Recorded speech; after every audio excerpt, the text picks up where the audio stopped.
હનુમાનજીના સાનિધ્યમાં ભગવાન શિવના ગુણાનુવાદ ગાવા અને સાંભળવા આપણે ભેગા થયા। હનુમાનજી એ રુદ્રાવતાર છે। જે લોકો શિવ પુરાણનું અધ્યયન કરે છે જેમને ખબર છે આમ તો ભગવાનના અનેક અવતારો છે, એનું ક્યાં અને કેટલું વર્ણન થઈ શકે, પણ શિવ પુરાણમાં 97 અવતારોનો ઉલ્લેખ છે। જે મુખ્ય અવતારો છે તે લગભગ બધા લોકોને ખબર છે।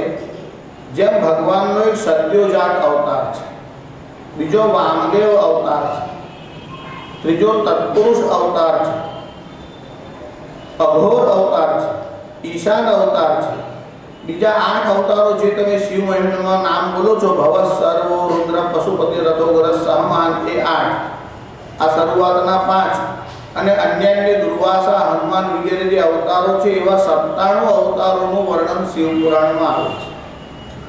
એમાં હનુમાનજી રુદ્રાવતાર છે। હનુમાનજીની સાનિધ્યમાં જ આપણે ભગવાન શિવના ગુણાનુવાદ ગાવા અને સાંભળવા ભેગા થયા છીએ। હનુમતીશ્વર હનુમાનજીએ પોતે ભગવાન શંકરની સ્થાપના કરી છે। જે લોકો રામેશ્વરના દર્શન કરવા ગયા તેમને ખબર છે ત્યાં હનુમતીશ્વરનું પણ એક શિવલિંગ છે। શ્રાવણ માસમાં અને હનુમાનજીની સાનિધ્યમાં શ્રાવણ માસમાં શિવજીની પૂજા વિશેષ થાય છે। જેમ અધિક માસમાં પુરુષોત્તમ એટલે વિષ્ણુનું પૂજન થાય છે, વિષ્ણુ સહસ્ર નામના પાઠ થાય છે, તેમ શ્રાવણ માસમાં શિવજીની પૂજા વિશેષ થાય છે। આ માસના જે નામ છે તે નક્ષત્રોના ઉપરથી આવેલા નામ છે।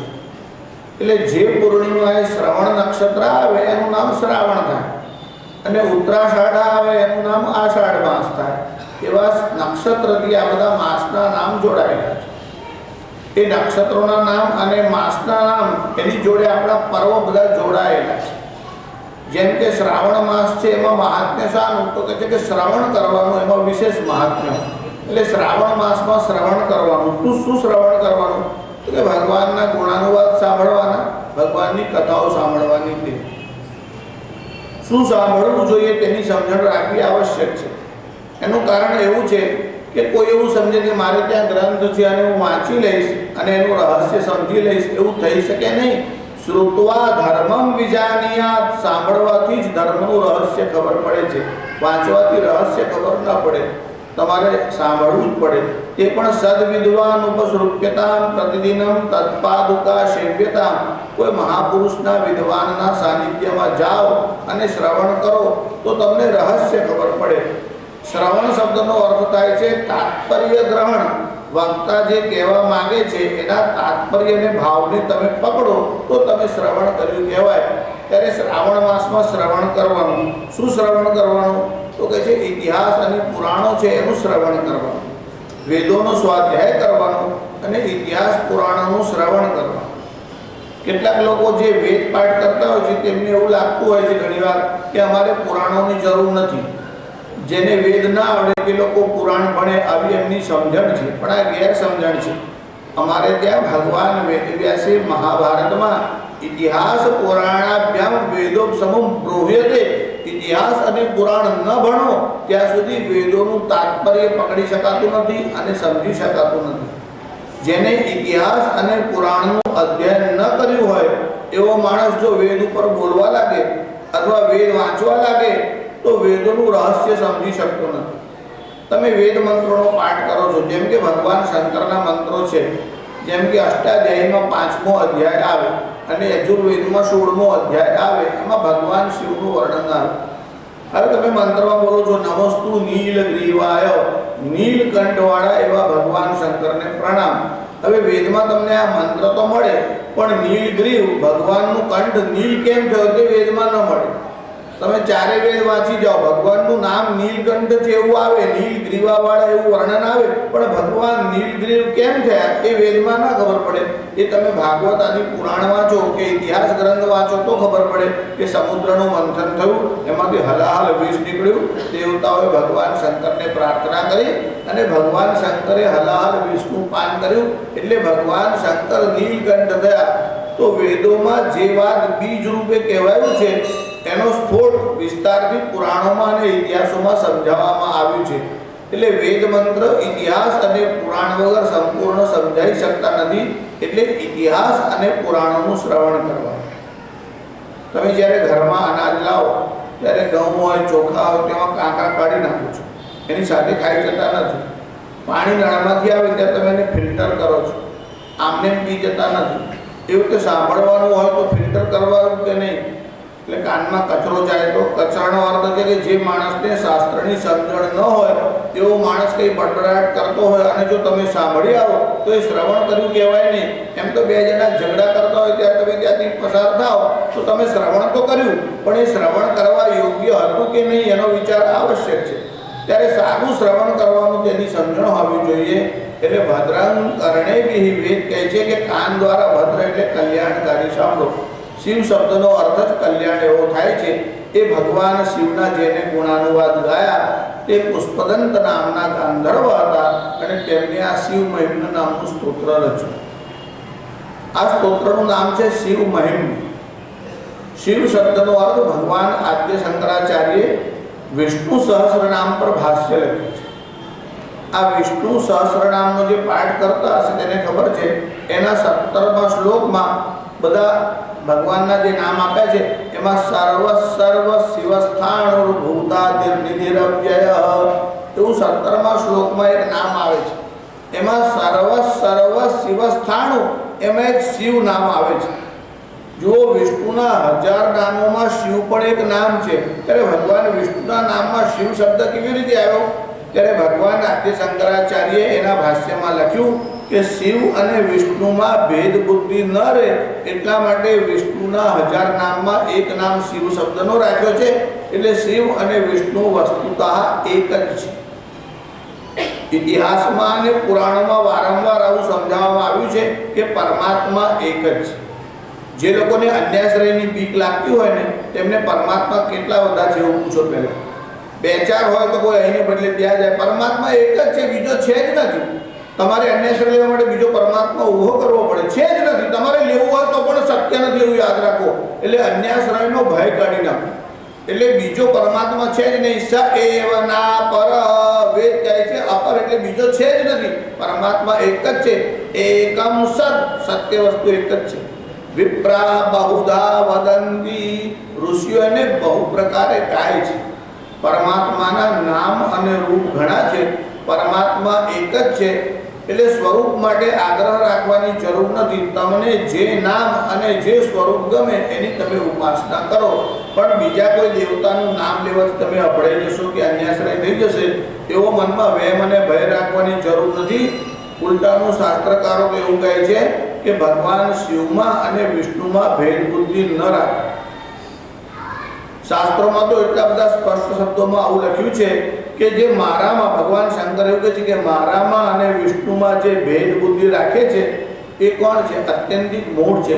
એ જ મૂઢા, મૂળ કોણ છે? કે જે મારામાં અને વિષ્ણુમાં ભેદ બુદ્ધિ રાખે છે. એ જ મૂઢા દુરાત્માનો, એ દુષ્ટ આત્મા છે જે મારામાં અને વિષ્ણુમાં ભેદ બુદ્ધિ રાખે છે. એ જ મૂઢા દુરાત્માનો ભિન્નમ પશ્યંતિ મામ હરે, જે શંકરમાં અને વિષ્ણુમાં ભેદ જોવે છે. એટલું જ નહીં, જે ભેદ બુદ્ધિ રાખે બ્રહ્મ હત્યા સમમ ત્વગમ, એને બ્રહ્મ હત્યાના જેવું પાપ લાગે છે. આટલું કઠોર શબ્દોમાં શાસ્ત્ર કહે છે તો પણ આ રોગ હજુ ફેલાય જાય છે, ફેલાય. જ્યાં ગટર હોય ને, ગંદકી ઉકરડો હોય ને ત્યાંથી બધા જીવજંતુ આવે ને રોગ ફેલાય. પણ આ દેવતાઓમાં જેને ભેદ બુદ્ધિ પેદા કરી છે તે ગટરમાંથી નથી આવતો. આ બધો કચરો હવેલીઓમાંથી આવે છે. મોટા મોટા લોકો આવું તમને સમજાવે છે અને આ રોગ ધીરે ધીરે ફેલાતો જાય છે. અમારાથી સત્યનારાયણનો પ્રસાદ ન લેવાય, હનુમાનજીનો પ્રસાદ ન લેવાય, આ એક પ્રકારનો રોગ છે એવું સમજો. એ છે મૂઢા. આ મૂઢ લોકોએ આવું બધું લોકોને સમજાવી રાખ્યું છે કઈનું કઈ. જેમ પેલા બકરા ઘેટાવાળા હોય એ પોતાનું ઘેટું બીજા ટોળામાં ન ઘૂસી જાય એટલે એના પર રંગ કરજો ઓળખાય કે આ મારું છે. એમ આપણા ભક્તો કદાચ બીજે ના જતા રહે એવી બીકથી ડરપોક લોકોએ ઊભી કરેલી આ વાત છે. શાસ્ત્ર સંમત વાત. પરમાત્મા એક જ છે. એટલે વિષ્ણુ સહસ્ર નામમાં ભગવાનના 1000 નામમાં એક નામ શિવ આવે છે. સર્વ સર્વ શિવસ્થાણુ. એ શિવ શબ્દની વ્યાખ્યા કરી ત્યારે ભગવાન આદ્ય શંકરાચાર્ય લખ્યું નિસ્ત્રૈગુણ્યતયા શુદ્ધત્વાत् શિવ. શિવ શબ્દ કેવી રીતે બને અને શિવ શબ્દનો અર્થ શું થાય? નિસ્ત્રય ગુણ્યતયા, જે ત્રણે ત્રણ ગુણોથી રહિત છે. શાસ્ત્રીજી ફલાણા માણસ છે સાક્ષાત શિવ જેવા, એમનામાં કોઈ તમો ગુણ નહીં, કોઈ વ્યસન નહીં, એકદમ શુદ્ધ છે, એટલે એમનામાં સત્વ ગુણ છે. પણ ત્રણ ગુણમાંથી સત્વ ગુણ પણ એક ગુણ છે. જ્યાં સુધી તમારામાં એક પણ ગુણ હોય ત્યાં સુધી તમે ગુણવાન જ કહેવાઓ. પરમાત્મા સ્વેચ્છાથી સગુણ થઈને આવે છે, પણ ભગવાન શંકર કેવા છે? નિસ્ત્રય ગુણ્યતયા, ત્રણે ત્રણ ગુણોથી, એટલે સત્વ, રજસ અને તમ, આ ત્રણ ગુણો છે જે ત્રણેય ગુણોથી પર છે. નામ ઘણા લોકોનું ત્રિગુણાતીત હોય, પણ ત્રિગુણાતીત ભગવાન શિવ જ છે માત્ર. સંસારની કોઈ વ્યક્તિ ત્રિગુણાતીત હોઈ શકતી નથી. વધારેમાં વધારે એવું હોય કે કોઈનામાં તમસ ગુણ ઓછો હોય, કોઈનામાં રજસ ગુણ ઓછો હોય અને કોઈનામાં સત્વ ગુણનું પ્રાધાન્ય હોય, પણ ત્રણેય ગુણોથી અતીત જીવ હોય એવી શક્યતા હોઈ શકતી નથી. હા, જ્યારે એ સમાધિ અવસ્થામાં જાય અને શિવ સ્વરૂપ થાય ત્યારે ત્રણેય ગુણોથી રહિત બને છે. પણ તે તો સિદ્ધાવસ્થા છે, એવી અવસ્થામાં બધા લોકો એકદમ પહોંચી શકે. ત્યારે નિસ્ત્રય ગુણ્યતયા શુદ્ધત્વાत् શિવ એટલે જેનામાં કોઈ પણ પ્રકારનો ગુણ નથી, એટલે સત્વ, રજ અને તમ, આને ગુણ કહેવાય. આ ત્રણ ગુણોમાંથી એક પણ ગુણ નથી. એટલે જે ગુણ છે ને તે બધાના કલર એટલે રંગ છે. સત્વ ગુણનો રંગ એકદમ શ્વેત એટલે સફેદ છે. જે રજો ગુણ છે ને એનો રંગ લાલ છે, અને જે તમો ગુણ છે ને એનો રંગ કાળો છે. એટલે જે માણસ ખોટું કામ કરે ને તેનું મોઢું પડી જાય, એના ચહેરો સહેજ કાળો પડે. સત્વ ગુણનું કામ કરો તો તમારા ચહેરા ઉપર લાઈટ આવે. ક્રોધ આવે ત્યારે તમારો ચહેરો લાલ થાય છે. રજો ગુણનો રંગ લાલ છે. પણ ભગવાન શંકર તો ત્રણેય ગુણોથી અતીત છે, પણ જ્યારે કૃપા કરવા આવે છે ને ત્યારે સગુણ સાકાર થઈને આવે ત્યારે એમનો વર્ણ કેવો હોય છે? એકદમ ધવલ, એકદમ સફેદ. કેવો? જેના કરતાં વધારે વ્હાઇટનેસ કશામાં હોય જ નહીં. શાસ્ત્રીજી આ સ્નો વ્હાઇટ એવું કહેવાય, બરફ જેવો વ્હાઇટ છે. એના કરતાં વધારે સફેદી શામાં છે? તો કે જે કર્પૂર ગૌરમ, કપૂર જેવો ગૌર વર્ણ છે એવો વર્ણ કોઈ દેવતાનો નથી. દુનિયામાં જેટલા પણ દેવતાઓ આવે એમાં કોઈને કોઈ હેતુથી આવે, અને જ્યારે દેવતા આવે ત્યારે કોઈને કોઈ ગુણ જોડે સંકળાયેલા હોય અને આવશ્યક હોય તેવો ગુણ ધારણ કરે છે. ભગવાન શંકર વસ્તુતઃ નિસ્ત્રય ગુણ્ય છે. નિસ્ત્રય ગુણ્યતયા શુદ્ધત્વાत् શિવ. સફેદ પણ તમને સમજાવવા માટે કહું છું અને સગુણ સાકારની મહિમા માટે સફેદ કહું છું. બાકી ભગવાનનો વર્ણ શ્વેત પણ નથી એવું યાદ. તમે એવું સમજતા હોય કે પાણીનો રંગ સફેદ છે તો એ ભૂલ છે. બરફનો રંગ સફેદ છે એવું બોલવાની તમને છૂટ છે, પણ પાણીનો રંગ સફેદ કહેવાય નહીં. પાણીમાં જેવો રંગ રાખો તેવો રંગ દેખાય. પણ એ પાણી ચીજી જાય અને જામી જાય ત્યારે બરફનો રંગ સફેદ, પછી તમારે સ્નો વ્હાઇટ બોલવાની છૂટ. ત્યારે પાણી જ્યારે જામી જાય ત્યારે એનો રંગ સફેદ થાય છે. એટલે પાણીનો આકાર હોતો નથી. એટલે પાણીનું એક નામ નીર છે. એટલે ભગવાન નિરાકાર તો છે જ, પણ નિરાકાર એટલે જળ જેવું પાત્ર હોય એવો જળનો આકાર દેખાય, એવું ભગવાન જેવું ચાહે તેવું રૂપ લઈને આવે છે.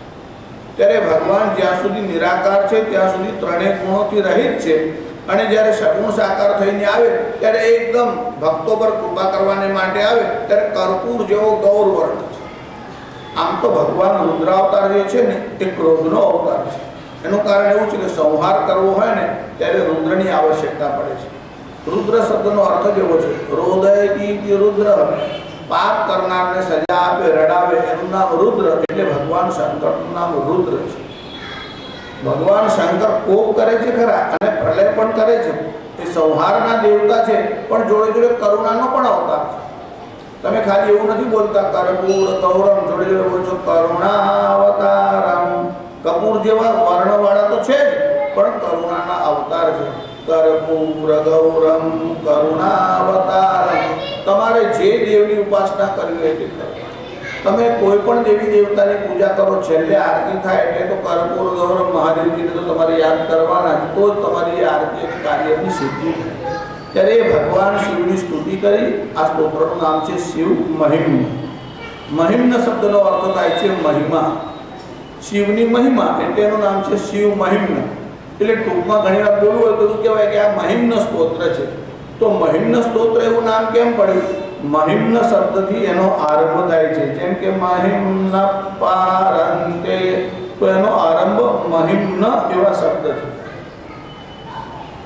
ઉપનિષદોની આ પરંપરા છે કે જે શબ્દથી આરંભ થાય તે એનું નામકરણ થાય.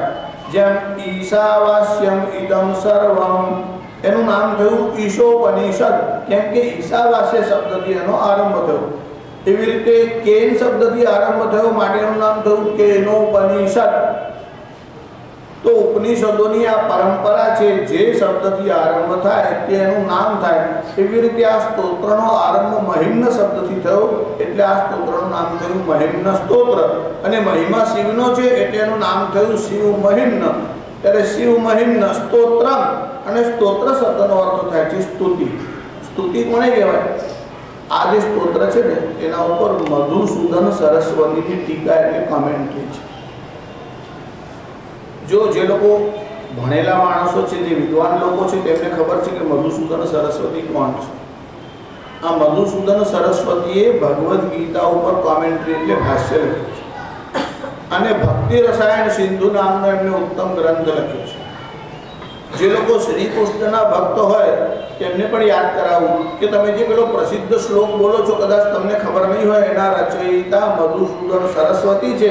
કે પૌંસી વિભૂષિત કરાન્નવનીરદાભાત પીતાંબરા તરુણ બિંબ ફલાધરોષ્ઠાત પૂર્ણેન્દુ સુંદર મુખાદરવિંદ નેત્રાત કૃષ્ણાત પરમ કિમપી તત્વમહં ન જાને. એ લખવાવાળા મધુસૂદન સરસ્વતી છે, જે શ્રી કૃષ્ણના મહાન ભક્ત છે, જેને ભગવદ્ ગીતા ઉપર કોમેન્ટ્રી ભાષ્ય લખ્યું છે. એ જ મધુસૂદન સરસ્વતીએ શિવ મહિમ્ન સ્તોત્ર ઉપર ભાષ્ય લખ્યું. એમનું નામ છે મધુસૂદન, એ ભગવાનનું નામ છે. અને મધુસૂદન સરસ્વતી, એમનો પરિચય તમને વિસ્તારથી ક્યાં આપું? ખાલી એક સૂત્રમાં તમને એમનો પરિચય કહું, જે વિદ્વાનો એમનો પરિચય કરાવ્યો છે કે મધુસૂદન સરસ્વત્યા પારમ વેત્તિ સરસ્વતી. કોઈ એકાદ તલાવમાં તરી આવે તે માણસ જુદો, પણ મોટા નદીમાં તરવાનું જરા કઠિન અને મહાસાગરમાં તરવાનું એના કરતાં પણ કઠિન. એમ તમે કોઈ સાધારણ ગ્રંથનો અભ્યાસ કરી આવો, કોઈ સબ્જેક્ટ ભણી આવો, પણ આટલા બધા સબ્જેક્ટ છે અને મહાન વિષયોમાં જ્યારે ભણવાનું હોય ત્યારે તો સરસ્વતીનો બહુ મોટો ઉપાસક જોઈએ. ત્યારે સરસ્વતીની ઊંડાઈ કેટલી છે એ સાધારણ માણસ જાણી શકતો નથી. પણ આ મધુસૂદન સરસ્વતી કેવા છે? મધુસૂદન સરસ્વત્યા પારમ વેત્તિ સરસ્વતી. કોઈ મહાસાગરનો પાર પામી શકે પણ સરસ્વતીનો પાર ન પામી શકે. પણ આ મધુસૂદન સરસ્વતી એવા છે જેને સરસ્વતીનો પાર પામ્યો છે. એટલે સરસ્વતીની ડેપ્થ, ઊંડાઈ કેટલી છે તે મધુસૂદન સરસ્વતી. એટલે મધુસૂદન સરસ્વત્યા પારમ વેત્તિ સરસ્વતી, પારમ વેત્તિ સરસ્વત્યા મધુસૂદન સરસ્વતી. અને આ મધુસૂદન સરસ્વતીની બૌદ્ધિક ઊંડાઈ કેટલી છે એ સરસ્વતી જ જાણે છે. એટલે બીજા માણસને એમાં સમજણ ન પડે એવા આ મધુસૂદન સરસ્વતી. તમે જે ડાયમંડ ખરીદવાનો હોય ને, પહેલાં તમને એની કિંમત કેવું છે, ડાયમંડ કેવું છે, થોડો પરિચય થઈ જાય ને પછી આગળ ચાલો. એટલે મધુસૂદન સરસ્વતીનો તમને ટૂંકમાં પરિચય કીધો કે જેને શિવ મહિમ્ન પર વ્યાખ્યા લખી તે આ મધુસૂદન સરસ્વતી. એમને જે વ્યાખ્યા લખી છે તે શિવ વિષ્ણુ, એટલે દરેક શ્લોકના બે અર્થ છે. એક અર્થ શિવની સ્તુતિ એવો નીકળે છે, બીજો અર્થ ભગવાન વિષ્ણુની સ્તુતિ એવો નીકળે છે. અર્થાત શિવ અને વિષ્ણુ એક જ છે એવું પ્રતિપાદન મધુસૂદન સરસ્વતીએ કર્યું છે. પણ મૂળ લોકો એ સમજી શકતા નથી.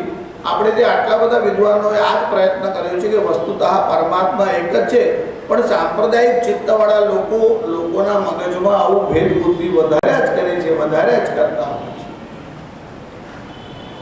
એની રચના કરવાવાળા જે છે તે પુષ્પદંત નામના ગંધર્વ છે. જેમ કોઈ ગ્રંથના રચયિતા હોય છે, કાવ્યના રચયિતા હોય છે, એમાં મહિમ્ન નામની જે સ્તુતિ છે એના રચયિતા પુષ્પદંત નામના ગંધર્વ છે. ગંધર્વ એક વિશેષ યોની છે. જેમ દેવ યોની છે ને એમાં જ ગંધર્વ યોની આવે છે. એ પુષ્પદંત નામનો જે ગંધર્વ છે એ દેવીના એટલે પાર્વતીના શાપને કારણે અહીંયા પૃથ્વીલોકમાં આવ્યા. એ ભગવાન શિવજીના સાનિધ્યમાં રહેતા. આ કાવ્યની રચના કરનાર અને એના પરિચયના વિષયમાં થોડાક મતભેદો છે, પણ પુષ્પદંત છે એવું બધાએ માન્ય કર્યું છે. એ પુષ્પદંત કોણ છે, વરરુચિ કોણ છે, કાત્યાયન કોણ છે, એ બધી કથાઓ જે છે જે આપણે ત્યાં બહુ વિસ્તારથી કહેવાયેલી છે ને આપણે ત્યાં કથા સરિત સાગર નામનો એક બહુ મોટો ગ્રંથ લખાયો જેમાં તરતરના ઇતિહાસ આપેલા છે। એ કથા સરિત સાગરમાં એના પૂર્વજન્મની કથા આપેલી છે। પ્રસંગ એવો બન્યો હતો કે ભગવાન શંકર પાર્વતીની સાથે બેઠા ત્યારે પાર્વતીએ કીધું કે મેં તમારી પાસે બધી બહુ ઇતિહાસ કથાઓ વાર્તાઓ સાંભળી, મને એવી વાર્તા સાંભળવી છે કે જે ભૂતકાળમાં ક્યારેય કોઈએ ન સાંભળ્યું હોય એવી વાત મને। ત્યારે ભગવાન શંકરે કીધું કે આજે હું તમને એવી વાત કહું કે જે અલૌકિક છે અને અદ્ભુત છે અને આજ સુધી પૃથ્વી પર નહીં સ્વર્ગમાં દેવતાઓએ પણ ન સાંભળ્યું હોય એવી તમને એક રહસ્યવાળી વાત કહું। એટલે નંદીને બોલાવીને કીધું કે હમણાં હું પાર્વતી સાથે વાર્તાલાપ કરું છું એટલે તું દરવાજા ઉપર ઊભો રહે, હમણાં કોઈને પ્રવેશ આપીશ નહીં, આ કેવળ મારા અને પાર્વતી વચ્ચેની વાત છે। એટલે નંદીને પહેરો ભરવા બહાર ઊભો રાખવામાં આવ્યો અને પાર્વતી સાથે વાર્તાલાપ થયો। ત્યારે ભગવાન શંકરના ગણ એટલે એમના ખાસ જે ભક્તો હોય નિકટના જે સમીપમાં રહેતા હોય એવો એમનો એક નજીકનો ભક્ત હતો એને પણ કથાઓમાં બહુ રસ અને એમાં સાક્ષાત ભગવાન બોલતા હોય અને એના મળેલી સાંભળવાનો લાવો મળે। ત્યારે આ પ્રસાદ વિતકના મનમાં એવો વિચાર આવ્યો કે ભગવાન એવી કઈ કથા કહેતા હશે કે પેલાને ચોકી વર ઊભો રાખે કે કોઈ સાંભળે જ નહીં, એવું શું હશે આ કથામાં? એટલે એના મનમાં થોડી ઈચ્છા થઈ, લાલસા થઈ કે આ કથા કેવી છે। એટલે નંદી પહેરો ભરતો હતો છતાં એ પાછળ બીજી દિશામાં ગયો અને પાછળ રહી અને ભગવાન જે કથા કહેતા હતા તે સાંભળ્યો। હવે પ્રસાદ વિતક નામનો એક ગણ, એના નામ સંબંધી થોડો મતભેદ ભલે હોય પણ મૂળ કથા એવી છે કે ભગવાન શંકર પાર્વતીને આ કથા કહેતા હતા ત્યારે આ એમનો ગણ પાછળથી આ કથા સાંભળ્યો। કથા સાંભળ્યા પછી એ ઘેર આવ્યો, એની પત્નીનું નામ જયા। એટલે એની પોતાની પત્નીને કહ્યું કે હું તને આજે એક સરસ કથા સાંભળું। એમાં સપ્ત વિદ્યાધરોની કથા ચાલી। એટલે આ ગાંધર્વે પોતાની પત્નીને સપ્ત વિદ્યાધરોની કથા કહી। એની પત્નીનું નામ જયા હતું। એને આ કથા સાંભળી એટલે એના મનમાં બહુ હર્ષ। પાર્વતીની ખાસ સખી હતી। બીજે દિવસે પાર્વતીને મળવા આવી ત્યારે બહેનોનો સ્વભાવ હોય કે પોતાને આવડે તે બીજાને કહે, તારે આના મનમાં તો લાવ હું પાર્વતીને કંઈક સંભળાવું। એટલે પાર્વતીને કહે છે હું તમને એક અદ્ભુત કથા કહું। પાર્વતી કહે છે કહો। એટલે એને સપ્ત વિદ્યાધરોની કથા કહી। ત્યારે ભગવાન શંકરે તો મને કહ્યું હતું કે હું તમને જે કથા સંભળાવું છું એ પહેલી વાર કહું છું ને આ કોઈને ખબર જ નથી, ત્યારે આ તો જયાને પણ આવડે છે। તો એનો મતલબ ભગવાન શંકરે મને જૂઠું કહ્યું। એટલે ભગવાન શંકર પર આક્ષેપ કર્યો કે તમે તો કહ્યું હું અદ્ભુત કથા કહું છું પણ આ કથા તો આ મારી બહેનપણી છે સહેલી એને પણ આવડે છે। ભગવાન શંકર કેવું બને નહીં, આ કથા મેં પહેલી વાર કીધી છે, બોલાવો। તો તને આ કથા કોણે કહ્યું? કે મારા પતિએ। તેને બોલાવો। તને કેવી રીતે ખબર પડી? તો કે આપ જ્યારે પાર્વતીને કથા સંભળાવતા હતા ત્યારે હું સંતાઈને કથા સાંભળી। એટલે પાર્વતીના મનમાં ક્રોધ આવ્યો કે ભગવાન તો સાચું જ બોલ્યા પણ આને છુપાઈને સાંભળી એટલે એક અથવા ભગવાનની આજ્ઞાનો ઉલ્લંઘન કર્યું। જો તમે કથા માટે પ્રેમ રાખો તે સારી વાત છે પણ આજ્ઞાનું ઉલ્લંઘન ન થાય તેનું પણ ખાસ ધ્યાન રાખવું જોઈએ। પણ કહે છે કે મહાપુરુષો કે ઋષિઓ અથવા જગદંબા જ્યારે ગુસ્સો કરે ને તો પણ જગતનું કલ્યાણ જ થાય। માં છોકરાના પર કોઈ વાર ક્રોધ કરે તો પણ એમાં છોકરાનું હિત જ થાય છે। એમ જગદંબા ગુસ્સો કરે તો પણ એનાથી વિશ્વને તો લાભ જ થાય છે। પાર્વતીના મનમાં ક્રોધ આવ્યો, હતો તો ભગવાન શંકરનો સેવક પણ પાર્વતીએ કહ્યું કે તે આજ્ઞા લીધા વગર આ કથા સાંભળી છે એટલે તને એનું ફળ તો ભોગવવું જ પડશે। હવે તું અહીંયા રહેવાને લાયક નથી એટલે તને અહીંયાથી પૃથ્વી પર મોકલીશ। ભ્રષ્ટ શાપેન દેવ્યા, જે દેવીના શાપથી ભ્રષ્ટ થયો અને શિવપુર વસતેર યદ્યહમ મંદ ભાગ્યો, એ ગંધર્વ પોતે આવું લખે છે। આ કથાનો ઉલ્લેખ જેને કર્યો છે એ ન્યાય મંજરી નામનો એક વેદાંતનો ગ્રંથ છે। એમાં જયંત ભટ્ટ નામના એક લેખકે આ કથાનો ઉલ્લેખ કર્યો અને આટલો શ્લોક એમાં આપ્યો કે જ્યારે આ ગાંધર્વને પાર્વતીએ શાપ આપ્યો ત્યારે આ ગાંધર્વના મનમાં કેવો ભાવ આવ્યો એ માતાને શું કહે છે પાર્વતીને? એ પાર્વતીને કહે છે કે ભ્રષ્ટ શાપેન દેવ્યા શિવપુર વસતેર યદ્યહમ મંદ ભાગ્યો, હે માં હું મંદ ભાગ્યવાળો છું કારણ કે હવે તમને છોડીને પૃથ્વીલોકમાં જવાનું, એટલે હું શિવલોકમાંથી ભ્રષ્ટ થયો, હવે હું અહીં નહીં રહી શકું, હું મર્ત્યલોકમાં જાઉં છું। આ મર્ત્યલોક કેવો છે? એમાં બહુ પ્રકારનો મળ છે, કલિયુગના બહુ પ્રકારના દોષ જે છે એમાં છે। મલ કલિતે આ મળ વડે ખરડાયેલો એવો પૃથ્વીલોક છે અને મર્ત્ય લોકે સશોકે વળી શોકપૂર્ણ છે. પૃથ્વી પર જેટલા જીવો આવે બધાને કોઈને કોઈ શોક હોય, કોઈને કોઈ દુઃખ હોય. અહીંયા કોઈને દુઃખ અને શોક ન હોય એવો જીવ શોધવો મુશ્કેલ છે. શિવજીના લોકમાં કોઈ દુઃખ નથી અને કોઈ શોક છે જ નહીં. એવા લોકને છોડી અને મર્ત્ય લોકે સશોકે શોકવાળા એવા મૃત્યુ લોકમાં હું જાઉં છું. માં મને ત્યાં જવામાં આપત્તિ નથી. તમે મને જે દંડ કરશો હું મૃત્યુ લોકમાં જઈશ, પણ ત્યાં પણ મારી એક ઈચ્છા તો છે. કામમ જાયે વૈયાકરણ ભણિત વિસ્તૂર્ણમાં પૂર્ણકર્ણ સ્નિગ્ધાભિર્દુગ્ધ ધારા મલમધુર સુધા બિંદુ નિસ્યંદનીભિ. હેમાં તમે મને પૃથ્વીલોકમાં મોકલો તો વાંધો નથી, પણ મારે સાધારણ જીવોની જેમ પૃથ્વીલોકમાં જઈને મરીને પાછો આવું એવું કરવું નથી. મારો જન્મ થાય તો એવી જગ્યાએ થાય કે કામમ જાયે વૈયાકરણ, જ્યાં વિદ્વાન અને વૈયાકરણી એટલે વ્યાકરણના જ્ઞાતા મહાપુરુષો છે, જેમની વાણી કેવી છે? એકદમ અમલ એટલે મલ રહિત છે. સ્નિગ્ધાભિર્દુગ્ધ ધારા મલમધુર સુધા, જેની વાણી મધુર છે. સુધા એટલે અમૃત જેવી છે.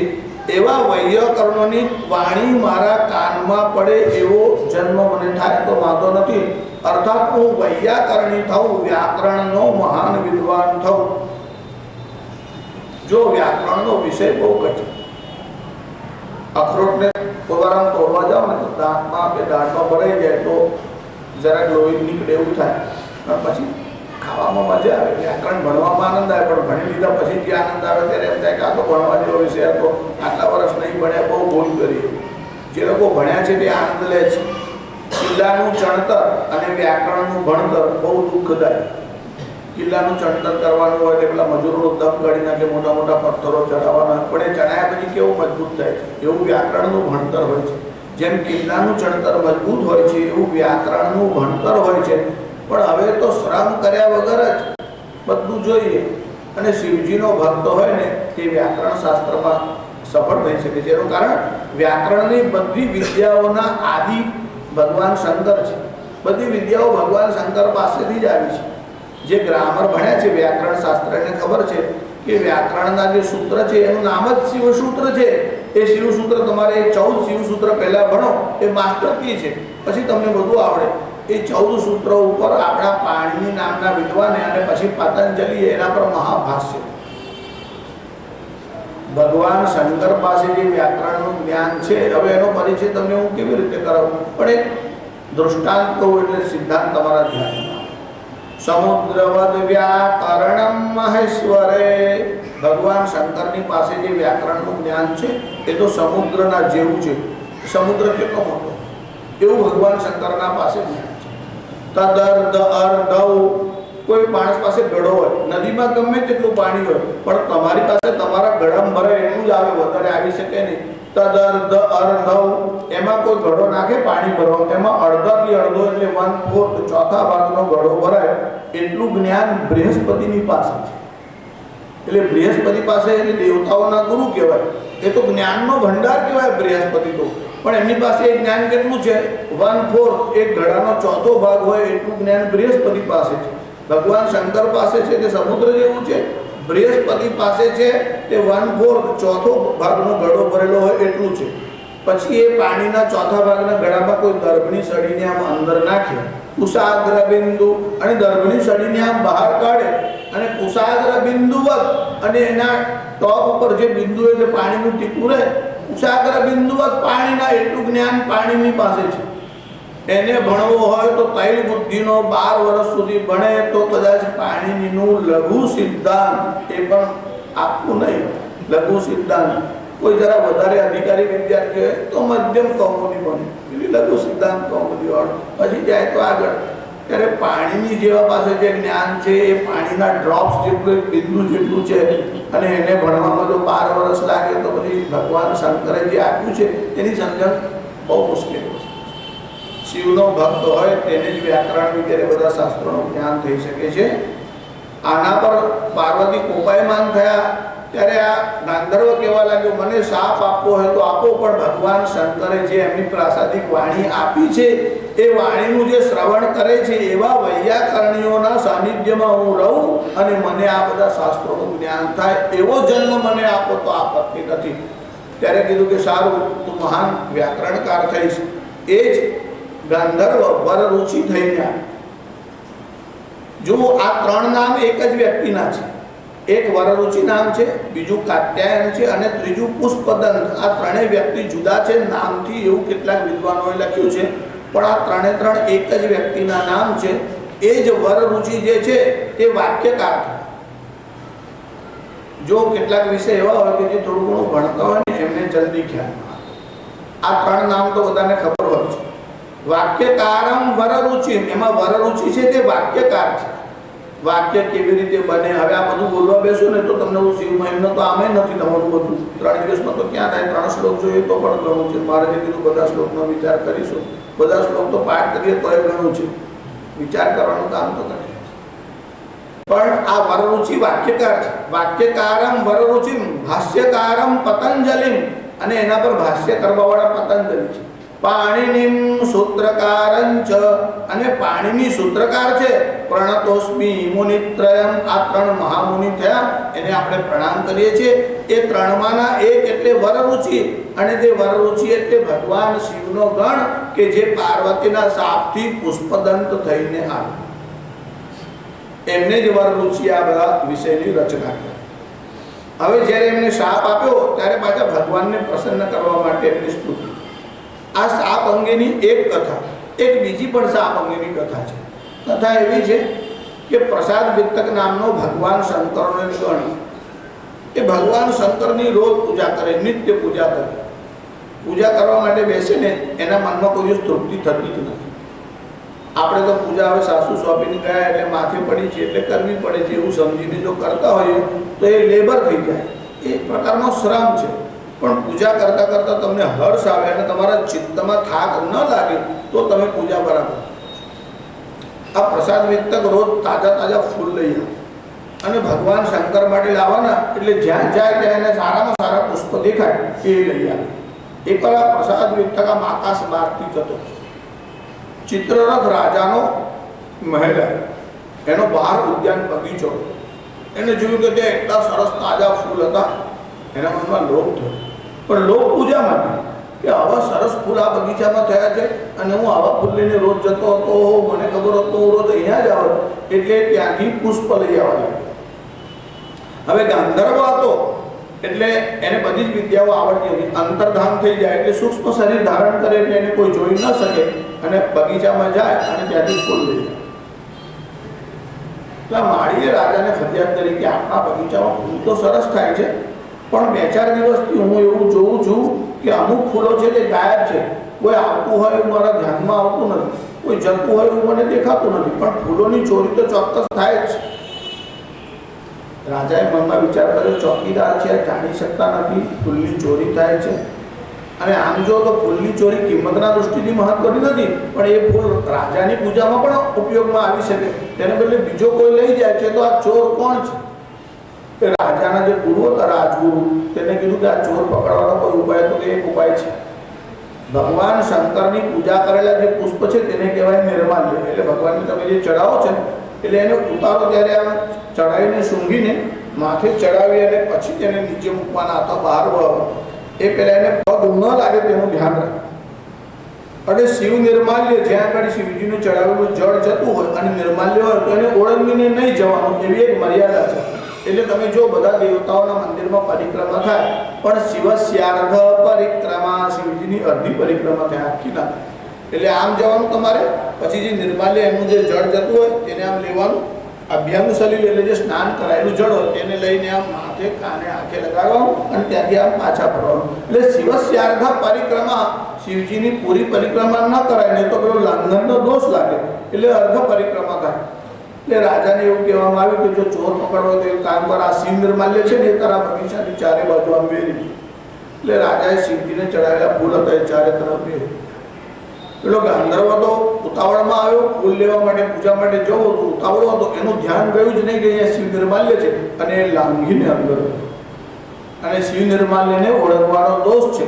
એટલે જેવો શિવ નિર્માલ્યને ઓળંગીને અંદર જવા ગયો એટલે એની અંતર્ધાન શક્તિ ખલાસ થઈ ગઈ અને તરત જ એનું દ્રશ્ય સ્વરૂપ દેખાયું. એટલે ચોકીદારે જોયું કે આ તો પુષ્પ લેવાળો ચોરા છે, એટલે એને પકડ્યો. એ પકડાઈ ગયો. પણ શિવજીનું નિર્માલ્ય ઓળંગવાનો અપરાધ થયો એટલે એના મનમાં દુઃખ થયું. અરે મેં શિવજીના નિર્માલ્યને ઓળંગી લીધું.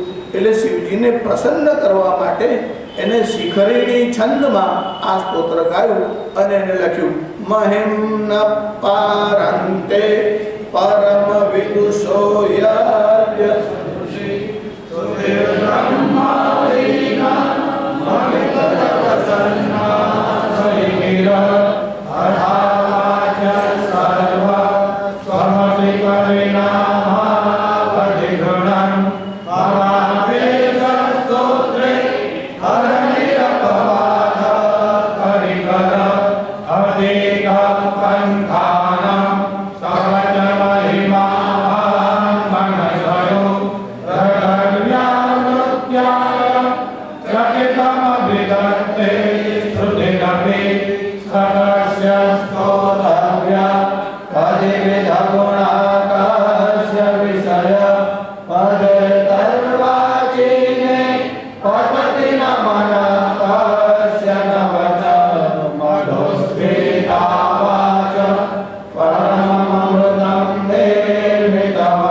યજ્ઞ લખવાનો આરંભ કરે. જ્યારે તમે કોઈને પત્ર લખો ને એટલે આરંભ કરો એટલે સંબોધન કરો. પિતાજીને લખતા તો પરમ પૂજ્ય પિતાજી, માતાજીને લખતા તો માતાજી. એટલે જેને લખો છો તેને સંબોધન કરો, ફલાણા ફલાણા. તો પુષ્પદંતે આરંભ કર્યો એટલે સંબોધન કર્યું. શું સંબોધન કર્યું? સંબોધન એમાં છેલ્લે આવે છે હર નિરપવાદ પરિકર હર, હે હર. સંબોધન પુષ્પદંત આ કરે છે. જો હર અને હરિ વસ્તુતઃ એક જ છે, અર્થ પણ સામ્ય ધરાવે છે. ભગવાન શંકરના 1000 નામમાં એક નામ હર છે. મધુસૂદન સરસ્વતી હર શબ્દની વ્યાખ્યા કરતા લખે છે સર્વાણી દુઃખાની હરતી હર. સર્વ પ્રકારના દુઃખોને હરી લે છે, માટે ભગવાન શંકરનું એક નામ હર છે. તમે એકવાર અંતઃકરણપૂર્વક ભગવાન શંકરને પ્રણામ કરો, જો બધા દુઃખ હરાઈ જાય છે. કોઈ અર્થનું દુઃખ હરે એટલે કોઈને ધનની આપત્તિ છે અને કોઈ ધનથી મદદ કરે, કોઈને શરીરનું દુઃખ છે અને કોઈ ડૉક્ટર હોય કે કંઈ ઈલાજ કરે, દવા કરે, અથવા તો તમે એને લઈ જાઓ, મદદ કરો, દવા આપો, ઔષધિ આપો. કોઈને તનથી, કોઈને મનથી અને કોઈને ધનથી, કોઈ મનથી નાસીપાસ થયો હોય અને તમે એને આશ્વાસન આપો. પણ કોઈ પણ પ્રકારનું દુઃખ હોય, ચાહે શારીરિક હોય, માનસિક હોય, આધિદૈવિક હોય, આધિભૌતિક હોય કે આધિદૈવિક હોય, 3 પ્રકારના ખાસ તાપ છે. આ ભગવાન શંકર કેવા છે? 3 પ્રકારના તાપને હરી લે એવા છે. સર્વાણી દુઃખાની હરતી હર. તમે બધા દુઃખોને હરો છો. મધુસૂદન સરસ્વતીએ અર્થ કર્યો. પછી એના ઉપર બીજા વિદ્વાનોએ પાછું ભાષ્ય કર્યું. તેમણે કીધું કે બધાના હરો છો એવું તમને યાદ એટલા માટે કરે કે બધાના હરો છો તો મારા પણ હરી જ લેશો ને, એમાં કંઈ જુદું કહેવાની જરૂર નથી. જ્યારે બધાના દુઃખોને હરો છો તો મારું તેમાં આવી જ જશે. કોઈએ એવો અર્થ કર્યો કે દરેક પ્રકારના પાપને હરે છે. હરિ શબ્દનો અર્થ પણ એવો છે હરિર હરદી પાપાની. હરિ તમારા બધા પાપોને હરી લે છે અને ભગવાન શંકર તમારા બધા દુઃખોને હરી લે છે. એટલે ભગવાન શંકરનું એક નામ છે આશુતોષ. આશુ, આંસુ નહીં, આશુ. આશુનો અર્થ થાય છે ઇમિડિયેટલી, તરત જ. અવિલંબે એટલે શીઘ્ર, વિલંબ થયા વગર એને કહેવાય આશુ. અને તોષ એટલે સંતુષ્ટ, જે તરત જ તુષ્ટ થઈ જાય એનું નામ આશુતોષ છે. બાકી બધા દેવતાઓને પ્રસન્ન કરવા હોય તો સમય લાગે. સામગ્રી જોઈએ, કોઈને આ સામગ્રી જોઈએ, કોઈને આ સામગ્રી જોઈએ. અને ભગવાન શંકરને રાજી કરવા માટે કે શાસ્ત્રીજી દૂધ લાવવું પડે, પંચામૃત લાવવું પડે. લાવશો તો ના નથી, પણ જલેને તુષ્યતિ શિવ. એક લોટો પાણી નાખો તો રાજી થઈ જાય છે. બીજું કંઈ જોઈએ નહીં, કોઈ ખર્ચની જરૂર નહીં, કોઈ સામગ્રીની જરૂર નહીં. માત્ર જળથી જ રાજી થઈ જાય એવા ભગવાન શંકર છે. એટલે એનું નામ આશુતોષ છે. એટલું જ નહીં, ભગવાન શંકર તરત તો પ્રસન્ન થાય જ છે, પણ એના જેવો બીજો કોઈ કરુણાવાન પણ નથી, એટલે કરુણાવતારમ છે. કહે છે એકવાર એક નગરમાં કોઈ ચોર ચોરી કરવા માટે નીકળ્યો. એના મનમાં થયું કે આપણી સ્થિતિ હમણાં બહુ ખરાબ છે, મંદિરોમાં આજકાલ સંપત્તિ બહુ ભેગી થાય છે, લાવ ત્યાં જવું તો કંઈ મળશે. મોટા મોટા મંદિરોમાં ગયા તો કોઈ જગ્યાએ સોના ચાંદીના આભૂષણો હોય, મુગટ હોય. પછી વિચારવા કે એમાં તો તાળાય મોટા મોટા છે, ચોકીદાર મોટા છે, દરવાજા બહુ મોટા મોટા લગાવ્યા છે, લોક પણ બહુ મોટા મોટા છે, ક્યાં જવું? પછી વિચાર્યા મહાદેવજીનું મંદિર સારું, દરવાજો નહીં, લોક નહીં, 12 મહિના 24 કલાક ખુલ્લું, ત્યાં કોઈની ચોકી નહીં, ત્યાં જવું તો સારું મળશે. એવો વિચાર કરીને શિવાલયમાં. શિવાલયમાં શું હોય? પોટીઓને ઘણી બે જ વસ્તુ હોય, બીજું કામમાં લાગે એવું કશું હોય નહીં. એક ઘડો હોય તો તાંબાનો હોય તો હાલ તો કોઈ જગ્યાએ તો માટીનો જ ખાલી ઘડો હોય, એટલે માટીનો ઘડો હોય, એક ગંઠ રાખ્યો હોય અને પોઠીઓ હોય, એટલે ચોરી કરવા જેવું બીજું કશું હોય નહીં. ચોરના મનમાં વિચાર આવ્યો કે આજકાલ પિત્તલના ભાવ પણ ઘણા છે ને આ ઘંટ લાગે છે વજનવાળો, 2-5 કિલો તો હશે, બંગાળમાં આપશું તોય મળશે એવો વિચાર કરીને ઘંટ લેવા માટે આમ હાથ ઊંચો કર્યો. એની હાઈટ થોડી ઓછી હતી તો ત્યાં સુધી પહોંચાયું નહીં. મનમાં વિચાર કર્યો જમ્પ મારીને લવ ને ઉતારતા કંઈ છટકે તો પાછું માથું ફોટ્યું, ટેબલ શોધવા જવાય નહીં. ત્યારે એના મનમાં વિચાર આવ્યો કે લાવને શિવલિંગનો જ ઉપયોગ કરવો, એટલે શિવલિંગની ઉપર ચડ્યો અને આમ ઘંટ ઉતાર્યો. ઘંટ ઉતારવા હાથ ઊંચો કર્યો, જ્યાં ભગવાન શિવજીના શિવલિંગ હતું એના ઉપર આમ ચડવા ગયો એટલે ભગવાન શંકર પ્રસન્ન થયા. ભગવાને વિચાર્યું કોઈ બીલી ચડાવે, કોઈ દૂધ ચડાવે, આ તો આખી જાત જ ચડાવી દીધી. આવો ભક્ત તો કોઈ જોયો જ નથી. એટલે ભગવાન એકદમ પ્રગટ થયા અને કીધું વરમદ્રોહી વરદાન માગ. કેમ તો કે આવો ભક્ત જોયો નથી, પોતાની જાત આખી સમર્પિત કરી, બીજી તો બધી દુનિયા ચડાવે છે, આ તો પોતાને જ ચડાવી. એટલે ભગવાન પ્રસન્ન થઈને વરદાન આપવા તૈયાર થયા. તમારા મનમાં વિચાર આવે કે શાસ્ત્રીજી અહીંયાથી પ્રવચન સાંભળીને અમે કોઈ મંદિરમાં જઈને ચડીએ તો પ્રસન્ન થાય, વરદાન આપે. જો આ તો કલયુગ ચાલે છે. જ્યારથી આવો લોકોના મનમાં વિચાર આવે ને ત્યારથી મહાદેવના મંદિરની વ્યવસ્થા બદલાઈ ગઈ. પહેલાં મહાદેવજીને એકલા જ રાખતા હતા. ત્રેતાયુગ પહેલાં રામજીએ જ્યારે રાખ્યા ને ત્યારે રામેશ્વરમાં રામજી જ છે, પણ તે પછી એવો નિયમ બનાવ્યો કે એક બાજુ ગણેશને બેસાડવાના, એક બાજુ હનુમાનજીને બેસાડવાના. એટલે ગણેશજીની આંખો છે ને આમ ઝીણી હોય, એટલે ઓબ્ઝર્વેશન કોણ ચોરી કરવા આવે છે તરત જ ખબર પડે. અને સામે હનુમાનજી ગદા લઈને બેઠા છે કે અંદર આવે એટલે તમારી રાહ જોવે છે. એટલે આ તો હનુમાનજી આવ્યા પછી હનુમાનજીની સ્થાપના, એટલે ત્રેતાયુગ પછી. આમ તો હનુમાનજી રુદ્રાવતાર જ છે, પણ ચોરી કરવાની વૃત્તિથી બધાથી જવાય નહીં. આ તો ભગવાન શંકર કેવા કરુણાવાન છે એવું સમજાવવા દૃષ્ટાંત છે. તાત્પર્ય એવું કે ભગવાન શંકર કેવા છે તો કહે છે કે આશુતોષ તરત જ પ્રસન્ન થાય.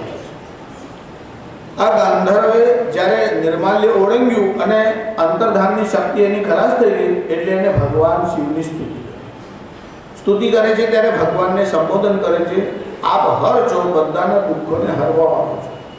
તમારી મહિમાનો પાર કોઈ પામી શકતો નથી. મહિમ ન પારંતે, તમારી જે મહિમા છે એને કોઈ પાર સીમા છે જ નહીં, અવધિ કોઈ લિમિટ છે જ નહીં. તમારી મહિમા અનંત છે એવું એને. જો એ જ સ્તોત્રમાં આગળ 32મા શ્લોકમાં ભગવાનની મહિમા કોઈ વર્ણવી શકે નહીં એવો એક શ્લોક એમાં છે. આમ તો એમાં તમે જે વાંચો છો ને એમાં 42-43 શ્લોક ફળ સાથેના આવે છે. જે લોકો શિવલિંગ એટલે જ્યોતિર્લિંગોનો જે પાઠ કરે છે ને 12 જ્યોતિર્લિંગોનો, એમાં તમે એવું બોલો છો સૌરાષ્ટ્રે સોમનાથંચ શ્રી શૈલે મલ્લિકાર્જુનમ ઉજ્જૈન્યામ મહાકાલમ ઓમકારમ અમલેશ્વરમ.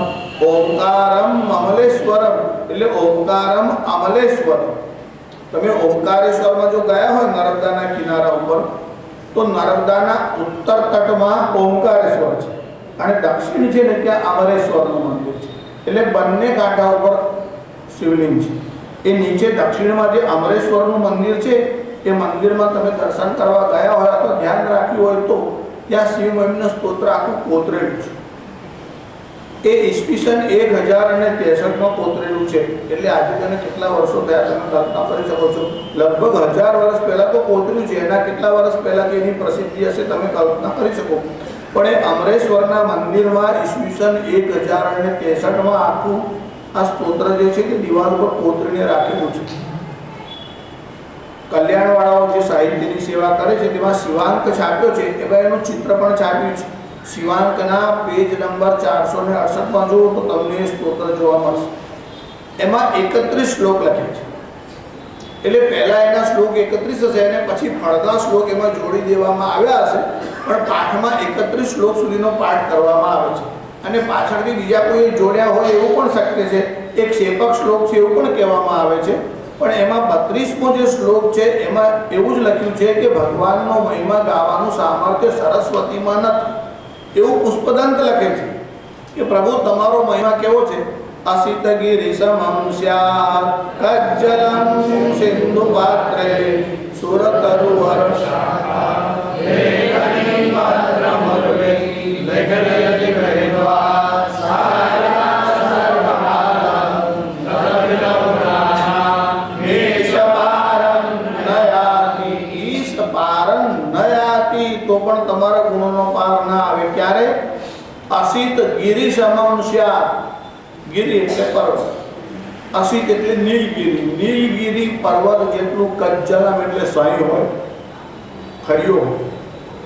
અસિત ગિરી સમમ સ્યાત્ કજ્જલમ એટલે કાજળ જે છે એટલે સહી જેને કહેવાય તે, એટલે પર્વતના જેટલી સહી હોય, અને સિંધુ પાત્રે સાગરના જેટલો મોટો ખડિયો હોય. સુરતરુવર શાખા, સુર એટલે દેવતા અને સુરતરુ એટલે દેવતા, એ વૃક્ષ એટલે કલ્પ વૃક્ષ, જે દેવતાઓના વૃક્ષ છે એની બધી ડાળીઓ તોડી અને એમાંથી કલમ બનાવવામાં આવે. લેખની પત્રમુર્વી, ઉર્વી એટલે પૃથ્વી, કલ્પતરુમાંથી કલમ બનાવવામાં આવે, પર્વત જેટલી સહી લેવામાં આવે, અને સાક્ષાત શારદા એટલે સરસ્વતી લખવાના માટે બેસે. તદપિ તવ ગુણાનામ ઈશપારં નયાતિ, અને કાગળ કેટલો મોટો લેવાનો, પત્રમ ઉર્વી, પૃથ્વી જેટલો મોટો કાગળ લેવામાં આવે, સાગર જેટલો ખડિયો લેવામાં આવે, પર્વત જેટલી સહી લેવામાં આવે, અને સંપૂર્ણ વૃક્ષોની કલમ બનાવવામાં આવે, અને સાક્ષાત સરસ્વતી લખવાના માટે બેસે. તદપિ, તો પણ તવ ગુણાનામ ઈશપારં નયાતિ, તો પણ તમારા ગુણોનો પાર ન થઈ શકે. જો આવી સ્થિતિ હોય તો પુષ્પદંત કહે છે મારાથી સ્તુતિ કરાય નહીં.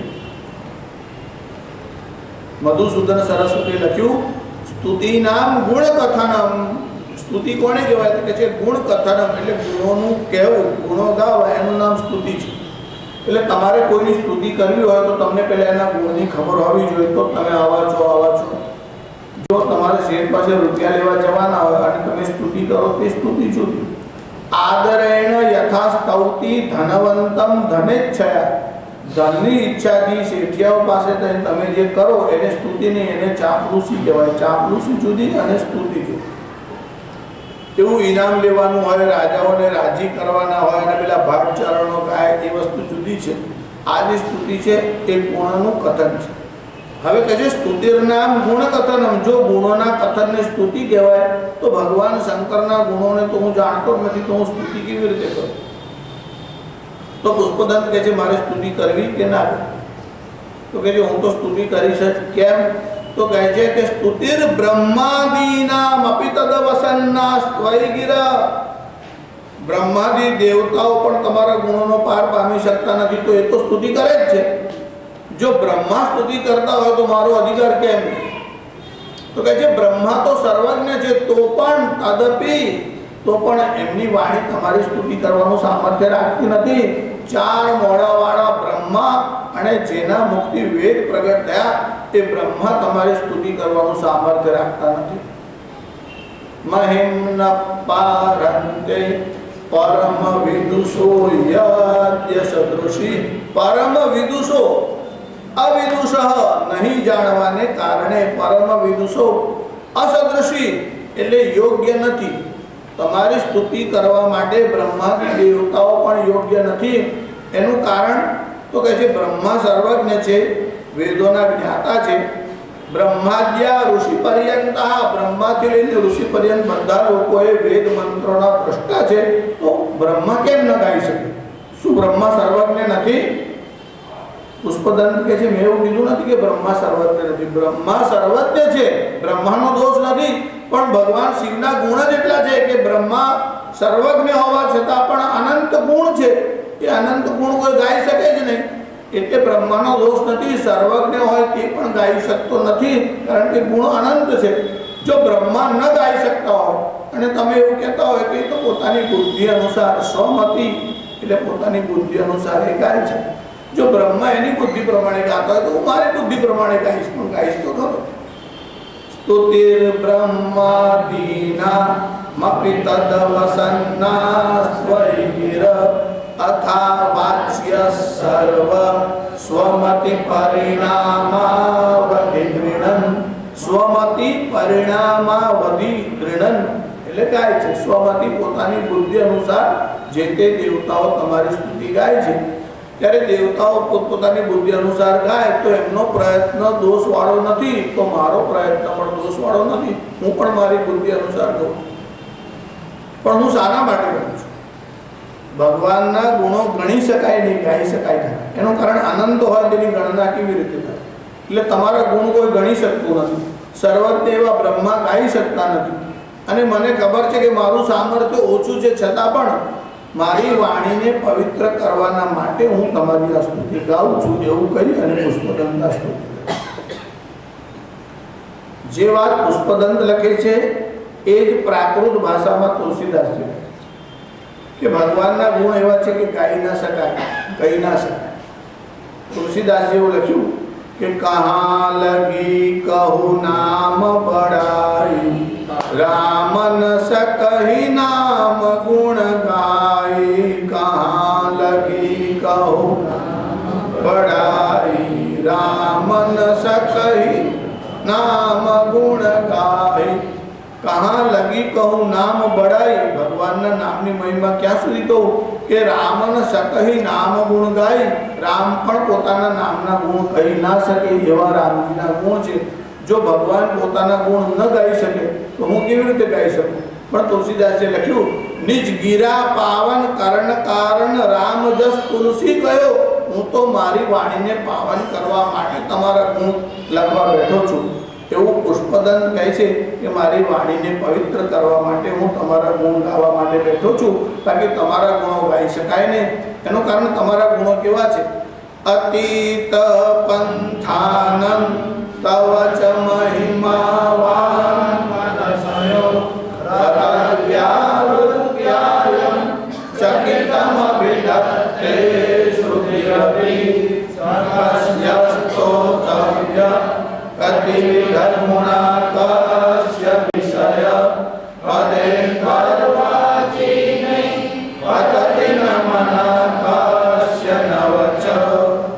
અતીત પંથાનમ, પંથ એટલે માર્ગ, અતીત એટલે બિયોન્ડ. પરમાત્માનો જે વિષય છે એ મન અને વાણીથી બિયોન્ડ માઇન્ડ એન્ડ ઇન્ટેલેક્ટ, મન બુદ્ધિ અને વાણીથી પરે છે. અતીત પંથાનમ તવ ચ મહિમા વાન મનસયો, તમારી મહિમા વાણી અને મનથી પરે છે. એટલે વેદ પણ ભયભીત થઈને તમારી મહિમા ગાય છે. એ શ્લોકનું રહસ્ય આપણે આવતીકાલે વિચાર કરવાના છીએ. રોજ એક શ્લોક શક્ય હશે તો બીજા શ્લોકોનો પર વિચાર કરીશું. આજે મંગલાચરણ આપણે કરી અને આવતીકાલે આગળના શ્લોકનો વિચાર કરીશું. નમઃ પાર્વતી હરે હર